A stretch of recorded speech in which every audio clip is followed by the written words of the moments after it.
Hello, folks, and welcome back to the Friend or Foe. Game 4, last game of the day, is going to be Team Asworth versus In the Trees. This is going to be pretty exciting. I am your friendly neighborhood shoutcaster, Sharrigan, and I am joined once again by the one and only Civilok. Yeah, thank you very much for having me, and this will be the last game tonight and the last game of our round robin. Yes, it will. We are hopping into a break week next week, but then coming back for playoffs. And we'll be having the full tournament bracket breakdown coming up. This game is actually pretty important because I believe TAS can no longer play for their tournament life, but INT can win this game to force a tiebreak with Falcon Esports. I don't know the exact tiebreaker mechanism, so we'll have to see what happens. I should probably know since I play in this tournament, but I think the tiebreaker thing was one of those ones that we were like, okay, we've got a couple of ideas. Let's just not worry about it while we get the rest of this planned out, and then whenever it's all squared away, then we'll go ahead and implement it. So we've got, I think we've got perfect. So yeah, if IN win this match, they can force a tiebreak with Falcon Esports, the result of which will be determined at a future date. But this game does have stakes for the standings. INT would like to win. The INT would definitely like to win, just basically put themselves in that 10-4 spot rather than be the 9-5 team. I do want to say that both Fang and myself are very happy with the bans these teams have put out. Me for the Wukong, Fang for the Senna ban. I'm told that my Wukong hatred is not exactly viable, but I just think he has a plus 80% win rate right now. Yeah, I mean, Wukong is he's just good in this skill bracket, sure, professional play, Wukong is not the go-to champion right now, but he's just strong, he's easy, he fights well, he's strong in the early game, and that's kind of what matters in Heroic right now. Just easy to execute, strong early game, team fighting. But Wukong just checks all those boxes, so I'm happy to see the ban too. Speaking of strong, I just want to kind of look at these two team comps and how they're shaping up right now. Yes, the Veigar is not that strong early, but when he becomes mid-late game, dear goodness, is he absolutely scary. And we have a Kassadin to kind of counter that. I'm already scared of both of these teams. Yeah, these teams are not holding their punches, and we showed this draft with a slugfest. Silas first pick, a very strong champion this match, a very good matchup spread. The Samira Thresh lock-in on the other side, there's CC, there's resets. Kaz responds with a Veigar Pike, that's awesome. And then the Kassadin counter pick in the Silas, really great punish. Stealing Kassadin ult is kind of not very good. You might say it's terrible. So great choice by you. I was gonna say that's kind of one of those it's an absolutely useless ult to anybody but Kassadin. Well, I mean, Kassadin's ult is the same. It's just that he gets 10 of them. Getting one Kassadin ult is a lot. Well, yeah, that's exactly what I mean. It's yeah, you can teleport over a wall or escape, but Kassadin's he's gonna chase you and keep chasing you. Yeah. So I mean, it's not the worst thing ever because Silas likes flashing into you, so that's kind of cool. But it's definitely a lot less exciting. It is, and I am gonna say if we do see the Pyke Veigar in the bot lane, that is a little bit of an unusual setup for Onbo and Gua. They don't usually go that style of bot lane. They're usually much more the hard engage, which Pyke does have. It's just he's a little bit softer in a lot of ways because he's so much squishier and he has to be a bit of an assassin. Right. So, and even with the Veigar, Gua doesn't really tend to go that style of gameplay. He does like to farm, so that does work in his favor. We do have the Lee Sin pickup on the side of In the Trees, which in all honesty, Brock Lee on a Lee Sin is terrifying. Yeah, that will be scary, and I like having that early game power to support the Kassadin, who's normally weak early. Lee Sin can really protect that and enable Kassadin to snowball, so I think that's a great choice. Not sure what that was, but that was interesting. Very exciting. Hello. Okay. We got a dancing pirate in the background. I am not unopposed, but I have no idea what that is. Don't know what's going on, but this is the content that we're here for. The Veigar is a little offbeat. I know Gua is really kind of notable for his Kai'Sa, but that is banned. And his second most played AD carry in ranked is Samira, who happens to be on the enemy team. So I think INT's really done their homework and maybe force Gua into something different. But no, it's actually going to be the Tristana lock, and I think that's for Gua. And I guess that means it's Stylus top to counterpick the Malphite. Wait, they're picking Malphite. They are picking Malphite or Ornn over on the other side. And so I do feel like it's most likely going to be a Sylas top, but you could also flex him mid if that's not a good matchup. Him against an Ornn, I think that's actually going to be pretty good for a Sylas in a lot of ways. It will be a much more useful ult for him to steal. Hecarim is, again, not as strong as he was like 2 or 3 patches ago. Still a completely viable choice because you've got the Fear, which would be perfect for putting the Veigar cage down, him diving into the people who are trapped, forcing them into the walls to get that stun off. And then you have the Tristana Pike pick, which is definitely a Gua Anbo signature. Hopefully, we'll be able to see them pull that off. As of right now, though, I'm actually leaning a little bit towards In the Trees, especially if Kenny Hammerspike is able to pull off the Samira Wind Walls, because that can block a lot of the damage that'll be coming out of TAS. Yeah, I don't know if TAS just like had an insane like compositional read or if they have some like dark mind control technology, but the fact that they early picked the Sylas and then it forced the casting counterpick and then you get to send Sylas top lane against a tank, like that's amazing for TAS and they should be really happy about that. They even get the Tristana on the Gua, which is a champion's more comfortable in, and then they get to put Veigar mid. It's not exactly great for Veigar because you can't really pressure Kassadin, but like Kassadin can't really pressure Veigar either, so it's kind of like a handshake scaling lane. Like, yeah, we're both going to be really strong and dunk on each other's 80 carries, but... Exactly, and with that, I think we're about ready to hop on to the Rift, actually see how this game is going to play out. I am level 1 shenanigans. Some level 1 shenanigans that are definitely going to work in the favor of Team Asworth if they're in the trees if they're able to catch this out. I don't know if Thresh took Hook first. I think he did. Do they know? They don't know. They have no idea. They don't know. Oh no! I'm trying to get a good look at Thresh's Hook to see if he took. He has not leveled up an ability yet, so he's waiting. I would not put it past INT to have done their homework and recognize that TAS doesn't fan appropriately from the bottom lane and that they like prepare this whole strategy, because INT has some really insane level 1s, one of which UB was victim to. We won the game, but like it was hard and they had a really sick level 1 plan for us, so they will get every first... Oh no, it's just going to be first blood. This is going to be a first blood situation. They are kind of coming in from multiple angles, but that's going to be the Hook coming out, catching the poor Hecarim. Ignite's already down, lots of damage, and that's going to be first blood over to Kenny Hammerspike. It's first blood and Ghost. One person they didn't want. Oh, that's going to be a rough one for Shadows 21. And speaking of which, the role allocation was totally different than I expected. Tristana is in the top lane for K1Z. Oh wait, hold up, we're fighting. Yep. No, we're not fighting. I thought we were K1Z, yeah, K1ZZ. It's definitely these lane allocations are very interesting to say the least. But to say that TAS is unorthodox is a bit of a bit redundant. So just putting that out there. Yeah, good point. I actually like this setup more. I just didn't know if it was in their champion pools or not, but this setup is actually really good. Veigar Pike is actually a good lane. You can hook them into the cage, which is a really cool combo. Yep. Oh, and Tristana you got jumping early in. game Trist getting a lot of damage. She's already jumped on, but the bomb off. That is putting damage. That is a lot of damage onto Fish McGish. Yeah, Fish McGish is going to be very sad about that. We'll have to drink like all his corrupting potions really early, and that just makes his lane way harder than it needs to be. I think he'll still be okay, especially because Hecarim's not going to be in a position to gank him and dive, but anyone's easy is going to exert a lot of pressure.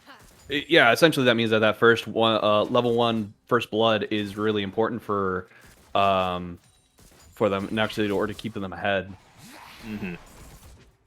Yeah, they really need that.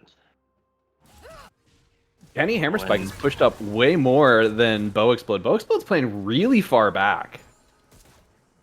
Yeah, I guess he can play off of the Lantern. I don't know if Thresh's guild play or Lantern that position, but maybe if he believes he can Lantern Kenny out of like some offbeat Hecarim gank.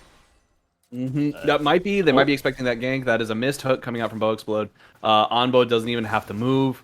It might just be Bow Explode being unfamiliar with this role, because it appears that INT has kind of like off-rolled half the roster. They a little bit.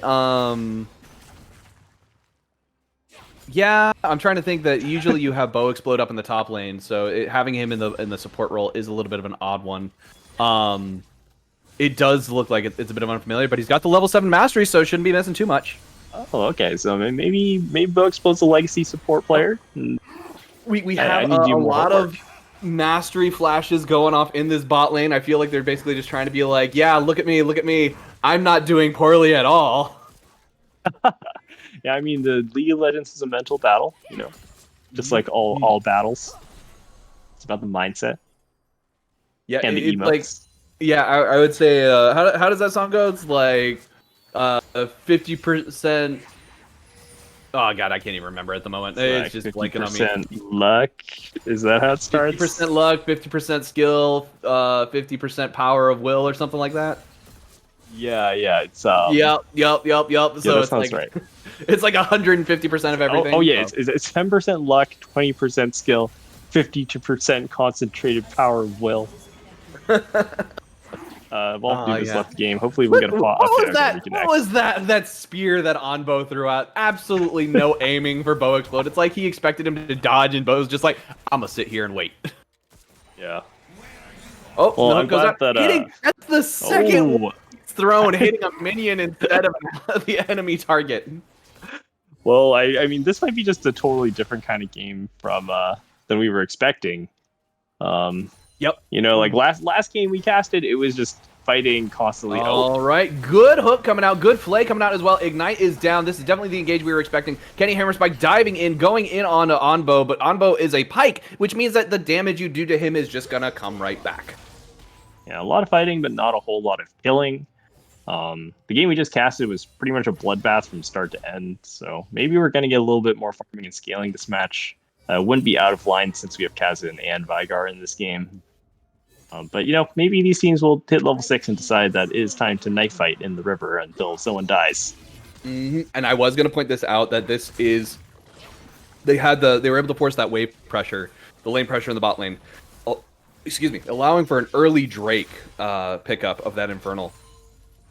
With that, I'm not going to look and see what the next Drake coming up is. Just based off of these two teams, I'm thinking it's going to be a Mountain Drake that's coming up next. Hey, that's my first failed one. Dang it. Mountain Drake is going to be the one that's coming up. We have a nice gank. Almost pushing a ball new under tower. In turn? Not quite able to, but it's going to be a nice pickup kill by Silas, getting that off. And Bakali is going to be taking a lot of damage to go down to Shadows 21. Shadows 21 gets first blooded at level 1, turning the pace of the game completely on his head, winning an instrumental 2v2, and Kazin's still really weak. This is going to slingshot Silas ahead, and this is maybe just exactly what TAS need to close this one out. That is exactly what they need, because as of right now, K1ZZ, he did, Fish Magish did start, the Bramble Vest, the component of Thornmail, which is really important to do against AD duelists in a situation like against this Shirtana. Look at this. That is an absolutely beautiful follow by Bo Explode. Great ultimate coming out from Fish right there. We got a TP coming out as well, because they know that this is a fight that K1ZZ can't take on his own, but it's going to essentially result in them just shoving this lane out rather than actually being able to score any kills. Yeah, the defensive TP, and Silas not too unhappy with that, because he was kind of coming from base, and he kind of needs to get on the map anyway. It's not the worst teleport ever, but yeah, maybe wishing they got a little more than that. Keeping K1ZZ alive, though. No complaints here. Evolve Noob. Nope, and we're having a pincer gank happening right on the Evolve Noob. Evolve Noob does manage to actually ult out. He does not have a low enough cooldown to continually do that. Does get lanterned, but he's already ignited. It's not going to be enough to take him down. That is Onbo getting pulled under tower, taking a lot of damage, but is not taken down as well. So once again, that is a lot of abilities used, but no summoners. I'm seeing the update in Twitch chat. Oh yeah, seeing update in Twitch chat, Bo Explode is in fact a legacy support player and has those support games under his belt, so no stranger to this role. And you can see that in his play. He's roaming around. He's smashing giz on the map, and it is going to mean that Vygar's sort of uncontested to farm bottom lane, but I think overall still a really strong roam, matching the pike and creating pressure. Really good match in the pike. And in all honesty, with the way Thresh's hooks work, there is that time. Ooh, that was a good cage by Vagar, getting a lot of damage on Bo Explode, half-healthing him. K1ZZ in the top lane, does plant the bomb, doesn't get a lot of it, stacks on it, though, so is not quite able to do a lot of damage, taking some damage from the Bramble Vest. Then we have a corrupt pot being broken on the side of bot lane in order to heal Thresh back up. He does already have his Moby boots, so he's definitely going to be roaming more than anything. Yeah, looking for those map plays. Vault Look Noob, at looking this. for Cast good Evolve action. Noob going in on Silas. Silas has no, almost no mana. Big engage on the bot lane. Onbo getting caught out, flayed backwards, taking a lot of damage. The Ignite does come down, which keeps him from dying, being able to heal back up. We got this, Kenny Hammerspike flashing under turret. Lots of heals, lots of shields. We have K1ZZ with the TP, though, coming in, trying to get that down, but does get hooked. That is K1ZZ getting the shutdown and a double kill as he takes down both Thresh and Thresh is gone. And we are going to see exactly how this played out. I believe it's actually... Okay, no. Gua's just kind of farming. He's setting up the lane, kind of baiting for Onbo, I think. And everyone does have level 6 here. It's Bo Explode, who's still level 5, though, from that roaming experience loss. Sees the cage gets wasted, and he does not hesitate to pull the trigger. He gets the play. Samira gets the passive auto, gets those stacks, and finally hits 6 ready to ult. Fortunately, Bo Explode barely lives, and although they get the 2 kills, they're trapped here by K1ZZ, a great teleport. There's no counter TP from the Ornn. It means that K1ZZ gets away with this double. Ornn will have to trade it back, but overall, I think if you are TAS, you're very happy with this fight. I would say Taz is very happy with that fight, absolutely. Oh, I see. Ornn was completely so even though he had teleport available, there's no point in him showing up as just a health bar. Yeah, he would have just been a health bar. He wouldn't have actually been able to help out too much. And one of the things I think was really kind of interesting about that engage was I'm blanking on what my point was, and it's gone. So we're just gonna move on. Rift Herald is starting to get taken down. That's gonna be an easy pickup for oh my god, my brain has just decided to stop working. Go ahead and take over for me for a second. Our mental reset. Yeah, look, I just gotta do the whoosa. Do those breathing exercises. Just get your brain right on track. I'm not sure what's going on. Yeah, honestly, this game is just so bizarre. These comps are weird, and so anyway, it gets the Rift Herald. They're gonna look to drop this. I think Broccoli will try to secure plates before that 14-minute mark, but overall, yeah, I don't know. That play bottom lane was really strange because the goal is even overall, but the allocation is weird. Because K1ZZ is really strong. He will be able to bully Ornn. Ornn got some counter plates in the top lane in a matchup where he's normally unable to farm. And then Samira is really accelerated. So I think both teams are kind of getting gold where they want it to. So we'll see who that ends up favoring. I'm not really sure yet at this point, to be honest. Yeah, with the way things are kind of set up right now, I'm thinking that Taz having that early game scrap, this is kind of their game, and it feels like INT is playing into it a little bit more than they should be. But it could very well just turn out that they just have the better chops. Things are going to get really scary once this Silas starts getting his full items because he's still only sitting on components. He does only have 1 stack of the Darksteel, which is good for INT. Yeah, we're going to have to keep an eye on which ultimate Silas ends up taking. Lee Sin Cake is fine. I think Ornn is ideal. But Samira ult's actually not bad. Yeah, the Samira ult, especially with his AP scaling, will be absolutely devastating in the later parts of the game. Yeah, won't be able to leverage the lifesteal component very much on it, but yeah, just it does a crap ton of damage, so it's just a good spell overall. Just from a raw damage output, absolutely. We do have a lot of damage. There's no vision for the side of Taz in this Dragon Pit.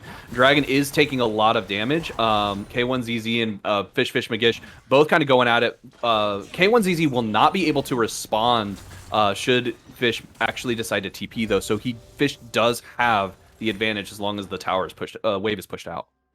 We'll have to be careful, though, because Tristan ultimate can cancel the teleport, so he will have to stand a little further back or just getting canceled. But I think it's just in taking the dragon, they're going to walk away from this, and I think that makes sense. You don't really want to fight with Vygarn to 3-kill Samira. Just want to scale. And doing a great job of containing and controlling this Vygar, really punishing Taz for locking this low-pressure AD carry. Exactly. Look at that. Onbo taking a lot of damage, gets a huge amount down. But that is going to be the fear coming out. Gua does manage to take down Kenny Hammerspike. Bo Explode also going to get caught as well. That was what I meant. When you drop the cage, that just leaves you right up and for either getting feared into the walls or you're already stuck and the fear just hits you automatically. It's a huge turnaround for TAS, and this is going to give Viper so much more room to scale. Getting that shutdown, or no, she had died early. Samir did not have a shutdown, but just still a lot of gold over to the side Getting the of TAS. gold from the plates, getting the gold from the kill. Yeah, their Hecarim is just going to be able to full clear all the way to top side, so that's a really efficient route for him too. Yeah, I think TAS really has control of this game. We'll have to see how that goes with the Dragons, but TAS can definitely make something happen before Dragon Soul is a real threat.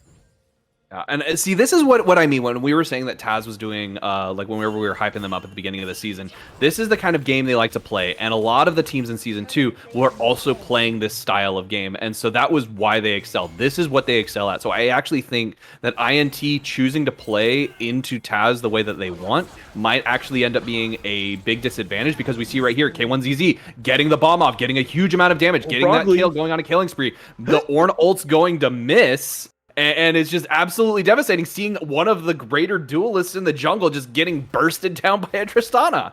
Yeah, this Tristana is so far ahead, though. If you take a look at Broccoli's items, he's on his components for, I believe, Eclipse. But Tristana's the entire Kraken Slayer done, and solo lane experience. It's not even a close duel. Tristana just obliterates Broccoli. Man, this is going to be really rough for Ornn. So I'm not sure where that is at currently based off the CS. I forget how much they need in order to actually maximize it out. We do Hisami doing a good job in the mid lane with this Sylas once again. Like, if we're looking at TAS as a general, they're doing really well. Like, just only 3 of their members have died, and that was the mid laner, Hecarim, and Veigar. We'll pipe okay, so we got a nice fight going on here. We've got a huge wall put up by that. That is going to be... I don't know what happened right there as poor old man got sucked under tower. We got the Kenny Hammer spike coming in. Doesn't manage to take down Hisami. Hook goes out. Does actually hook onto K1ZZ. Bow Explode going into the back line, taking a lot of damage and getting killed for his own troubles. We do see Ornn is left over and is just going to have to walk away. That fight was split over in a bunch of different directions. Oh no, INT overreaching there. And Gua on the Veigar, they want to punish him, but Veigar has so much power and safety behind the cage, and it's going to make it rough for the other players to pursue. Gua's kind of baiting here in the back of the lane, kind of a familiar theme here, and Unbo lurking on the side. Evolve New takes the lantern, a great flash setup by Bow Explode, but they're just not able to get the follow-up CC, and the cage, oh man, just destroys Kazan. He cannot move at all. Mira looks okay here. She gets the reset, but yeah, after that, there's just no more damage, no more gas left, and K1ZZ runs away with this fight using the resets. Did you? Oh, I completely missed that. So the cage went down, got 2 stuns. One of them got bursted by the dark matter on the backline, and I'm pretty sure Veigar ulted the other one. And so it was like he just killed them both at exactly the same time. Yeah, just... Man, I'm not sure if Gua plays this champion regularly, but he's making it look really good. Like, sure, he's down a little bit farm, but that's okay. You're Veigar. Pyke is able to roam. I love TAS, and this is the TAS that we were missing at the beginning of the season, I think. And unfortunately, a lot of like this playstyle, it works when it works, and when it doesn't, it struggles so much. Yeah, like... I can definitely see that. It's like, sure, they have scaling in Veigar, but they're kind of drafted calling the wave clear. And that's kind of like where stability comes from when you draft. Wave clear lets you stall out the game when you're losing and reach item breakpoints so you can stabilize. But like, yeah, this no wave clear style, they have really powerful tools. So if they don't get pressured into their towers, they can set up really favorable fights. And it's actually INT who are not setting up the proper ways where they make plays. And it's just really easy for TAS to kite back defensively. And I think Hecarim peeked out of the bush there. So yeah, he might have peeked out a little bit, but because Evolved was not stepping up on that. Yeah, you gotta put the fear of God in them once in a while, like remind them that you exist. So exactly. Ooh, look at that blind hook! Like not exactly a blind hook, but through the bush. Onbo going in on Kenny Hammer spike. He's trying to make something happen here, but he's gonna get himself caught out for his trouble and get bursted down. That is going to be Samira getting feared into the backline, but ulting, so that's going to be the Bullet Storm coming out. Lots of lifesteal, but it's not going to matter as he gets taken down by Hisami. Hisami coming in. Cage comes down, getting a double stun, completely negating the INT response, but it's not going to matter as the amount of damage they're able to put out right now is just so much. We got poor Veigar getting a triple stun and an ult kill on in the back line as Evolved Noob goes down. He goes gold and try and survive, trying to stay alive for just a little bit longer. Broccoli getting stunned, taking a lot of damage. He's trying to hit this Veigar, just can't seem to do it. Got the chase on, but not quite able to do it. All right, I think at the end of the day, it's a 2-4, I want to say, in favor of INT. So they're happy with that, but Gua made that one look way closer than it should have been. Volney gets a really fast TP, but there's just it's too hard to stop the Kazan on the flank. Even after Kazan dies, there's too much gas left over, and Gua can't quite seal the deal. Broccoli lives with a sliver of HP. I know, he's like, it was just basically one shot from Veigar would have just completely obliterated him. And that was a beautiful stun. I always forget the name of that item that Veigar used. The Everfrost. The Everfrost. I don't know why I keep forgetting that one particular item. That Everfrost is devastating if it hits you. It's just ridiculous. Yeah. Especially if you're playing against TAS's composition, because you get hit by 1 CC, you're gonna get hit by the barn, because it's gonna be Pike Cook, Veigar, Cage, Silas, Everfrost, Stun, Hecarim, like that first CC is death. So if you're not flash that, you can take your hands off your keyboard and go take a break, because give you gray screen for a little bit.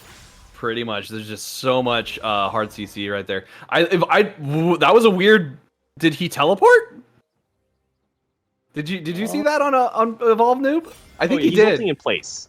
Yes. So this is actually an important casting mechanic on the split push. Your ultimate mana cost increases every time you use it, but so does the damage. So if you're looking for a solo kill, Guaz, he's confident, doesn't care. Yeah. But if you're looking for the solo kill 1v1 as Kazan on silent, you actually want to stack your ultimate a little bit first to keep the damage high, keep your stacks up. So I think he's hoping that Guaz look at that Cage! That is exactly what you mean. As soon as you're hit by that stun, there's just so much damage from so many different sources. There's nothing you can do to escape. Though, they want something back. Yeah, oh my god, that was absolutely fantastic. Look at the hook and the pull under tower as Hecarim goes down. We got Evolved Noob trying to go in, does ult out of the Pike ultimate so he doesn't get executed. He is taking a lot of damage, but his pot is going to heal him up over the Ignite, so he's not going to actually go down there. The Silas has stolen the Ornn ultimate. That is a good ult for him to have right here, because that could easily facilitate another dive.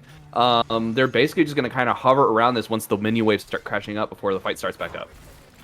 And I was hoping that maybe get a peaceful scaling game here with the Veigar and the Kazan, but no, it's just haymaker after haymaker. We're still fighting. Here comes the ultimate from Ornn. That is a triple knockup. He does manage to hit 3 different targets. Kenny hammers by going in. The Blade World comes out, but it is not able to block a lot of the damage because they're inside of the Whirlwind. That is going to be the Everfrost stun coming out, as well as Brock Lee goes down. That is going to be another dive on the backline as Evolved Noob tries to make something happen, does go in and get out with his life. No members of TAS have actually gone down yet, as Tristana does manage to pick up the turret, and that is going to be the disengage. Ooh, man, was that a nasty one. Oh man, like I think it's just like a small thing at the beginning where TAS gets a favorable fight, they get the pick, they start setting up, and they have so much threat. INT doesn't respect the amount of fish and all like the pick tools, and because of that, they're just sort of trapped under tower. They keep committing deeper and deeper into an already unfavorable situation. They just cannot get through Cage, they cannot get through the CC, the double Everfrost, and yeah, it looks like TAS is going to walk away with a very big win. They get 2 towers, they get a ton of gold back, they get a decisive fight. The only thing they need to watch out for is this Dragon Soul point spawning in 2 minutes. And I know that you were saying, like out of these 2 teams, weren't you saying that you wanted to be more on the INT side rather than the TAS side? Because I'm looking at the front line that is available for INT. They really only got the Ornn on that front line. The Thresh is going to be there, but there's so many AP threats on the side of TAS that I feel like it kind of negates his passive. So, like, just as a general rule, you match these 2 teams up in a 5v5 fight, TAS is going to come out on top. Yeah, it's kind of strange because, like, both teams kind of want to dive into each other. Like, Kazan Samira just wants to be living in your background. Hold that thought. Evolve noob, holding that maybe a thought, little we bit do of a pinch. Gua. A little bit of a pinch right there, but Gua is the one who's getting caught out right there. The Hecarim Fear does actually cause a lot of disengage, though, as he is able to fear a lot of folks out. Gua having to flash away in order to stay alive. Broccoli going in onto that back line. This is where Taz is starting to really screw it up. That is a nice reset as the shutdown gold goes over to Broccoli. He does manage to pick up that kill. We've got Shadows21 trying to run away, and we've got Tristana diving under tower. That is probably going to be a Baron pickup because we're going to have a TP come in. Yeah, teleport coming over there. From Ornn, he's going to tank this up, and Fish McGish, undeterred. INT is going to secure this Baron, and with that Baron take, I think it's going to convert easily into the Dragon Soul. Wow, this game is back and forth. I'm really not sure who's ahead anymore. INT is behind gold, but with this Baron and the Dragon Soul, I think I'd rather be INT here in this game state. Possibly, but at the same time, I feel like Taz was absolutely anticipating that Baron call, and they're probably going to be looking to set up around Soul right now, just kind of trying to either head this off, or their vision is not that great. They didn't leave a lot of wards behind in the bot side jungle, but they are definitely looking to kind of contest this Soul. They did take bot side tower in retaliation for losing the Baron because they knew they couldn't contest that.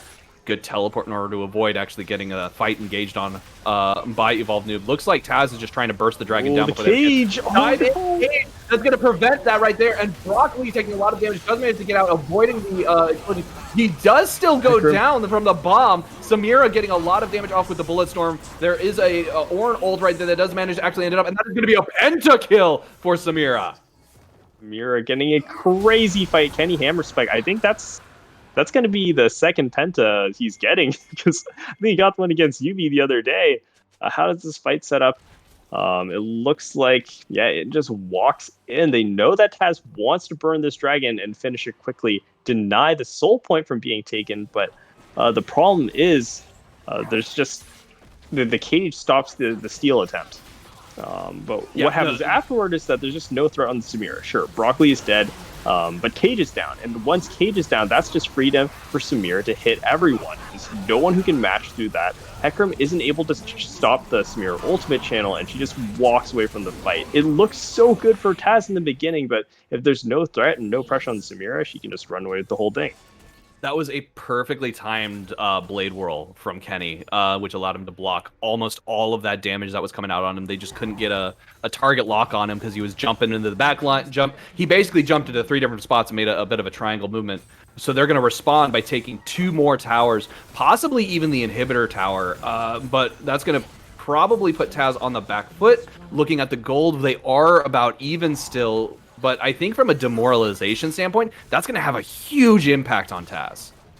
Also going to affect the map tempo because, sure, like gold's pretty close, but with the soul threat, that's still going to exist for the next Baron spawn as well. And look, they're going to take vision control, they're going to take the camps. They took so much standing gold that was part of the Taz gold lead, and with that being evened up, yeah, it's looking kind of grim. Sure, they still have Vigar scaling, so I think that is kind of like the X factor that they have going for them. They have double Hourglass completed on their AP champions, and that can give them outplay opportunities, but it's just like, how are they going to beat Samira? Sure, like you can blow up all these melees when they dive into you with your CC, but will you be able to run into Samira and go cancel her? And that's what they're going to need to save Hecarim.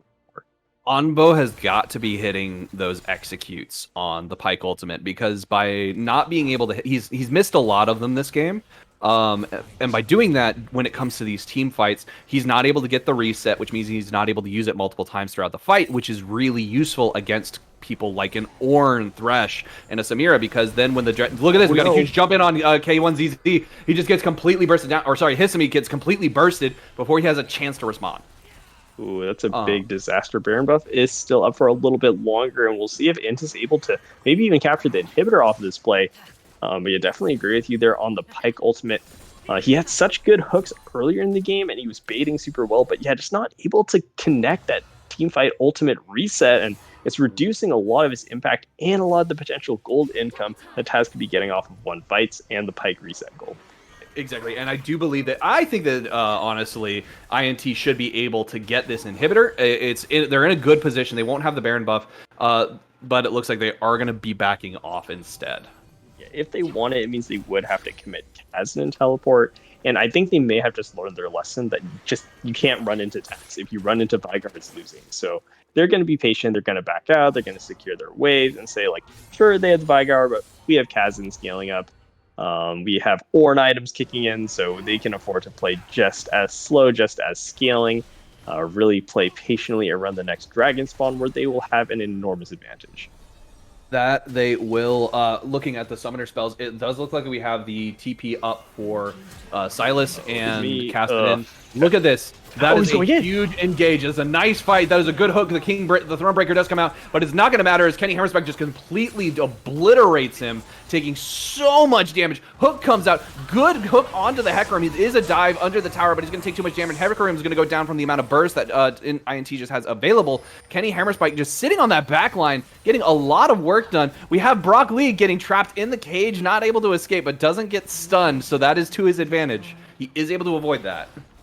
And that's going to be the disengage. Oh, never mind. We got Tristana jumping right on Brock Lee, getting that kill.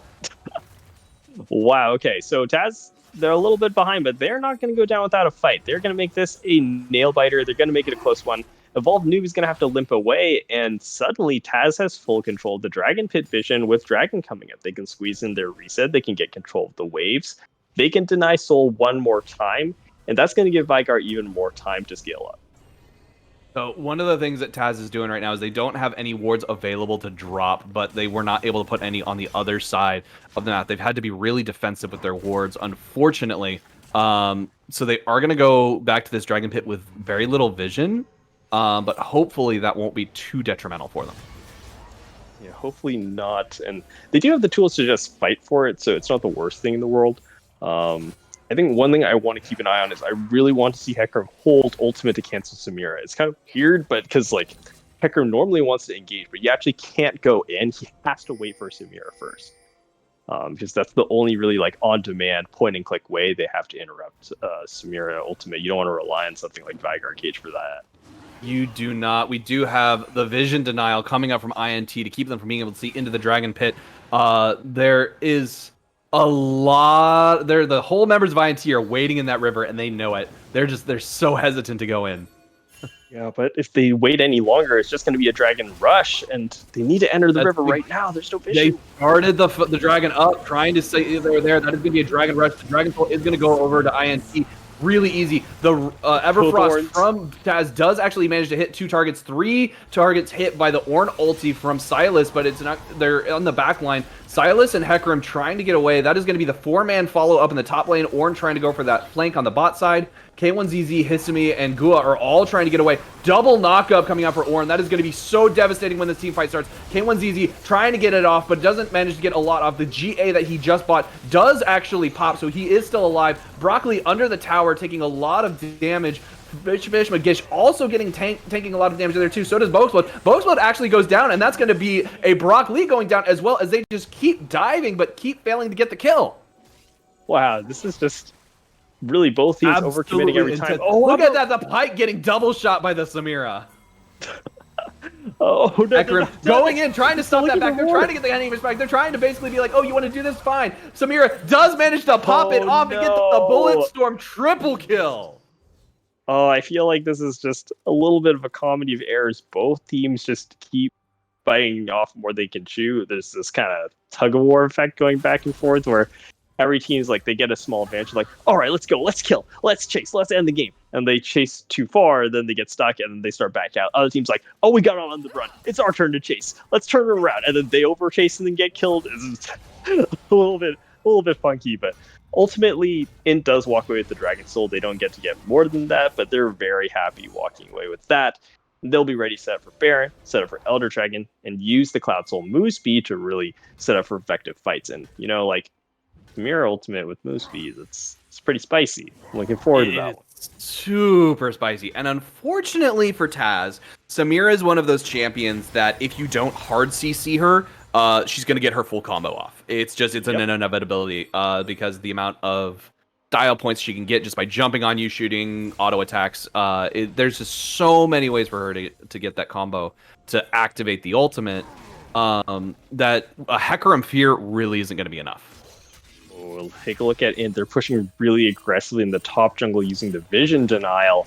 I wonder if TAS will look for this. Look at that. That is a nice hook coming out from the side of INT. They are able to pick off 3, 4, 5 people, and that is another pentakill for Kenny Hammerspike. Oh, man. How does this happen? We see that looks like INT, they want to control the vision in the topside jungle. And sure, you can do that because Baron's the objective. You can make the bait and make the play. They're actually staying on a ward the whole time here. I think they do place a control ward to clear that. So TAS does opt in this fight. They know everyone's there. They handshake. Hecarim goes in, but only fears the Ornn. And with the Ornn ultimate going through the choke point, TAS just gets massacred by the AoE crowd control. There's just nothing left to stop the Samira. I think that's going to close out the game. That should definitely close out the game. They really don't need a lot more in order to do it. It's going to easily be inhibitor. That was one of those fights that you hate to see it. It's really unlucky because TAS had the right idea. They're like, oh, they're on a ward. We can see them. We can take them out. But just aren't able to finish it off because that Ornn is just too darn tanky. Yeah, a little bit of gold, a little bit of execution. But I think that's, like, sure, TAS doesn't win that fight, but I think it's a good play to go for. Like, if you need to win that is a jump on the pike in the fountain to get the ace. Once again, takes 2 members to do it, but they are able to. Oh my goodness, that was just absolutely ridiculous. Veigar trying to get it off, trying to stop this Nexus from going down, but they're not going to be able to. That was a big oof at the end. Yeah, INT really coming in with a statement. They had a rough early game, and they had a couple botched fights while they were figuring out how to play around this no AD carry composition. You cannot really dive Veigar the same way you can dive like an Ashe or a Jinx or something. He's really self-sufficient with the cage. But once they figured out how to stop running into Veigar cage, it got a lot better. They figured out how to fight. And after that, TAS just couldn't overcome the dragon and the gold deficit. So INT's going to take this match and create that tiebreak event with Falcon. Yep, that is going to be a tiebreak with Falcon that will have to be solved. I'm sure we'll talk about it in the lounge, kind of go over what the plan is for that. We'll also be talking about the current tournament brackets and where everybody is going to be placed and how that's going to work. So I'm actually really looking forward to talking about that stuff because it's one of those things that I like talking about the behind-the-scenes stuff personally. But it's just this game. There's really not a lot you can say about it. Yeah, well, actually, no, there kind of is. It's like it's one of those things where both these teams were really scrappy, really fighting hard. TAS had really good control, but I feel like what ended up happening was they just weren't able to shut down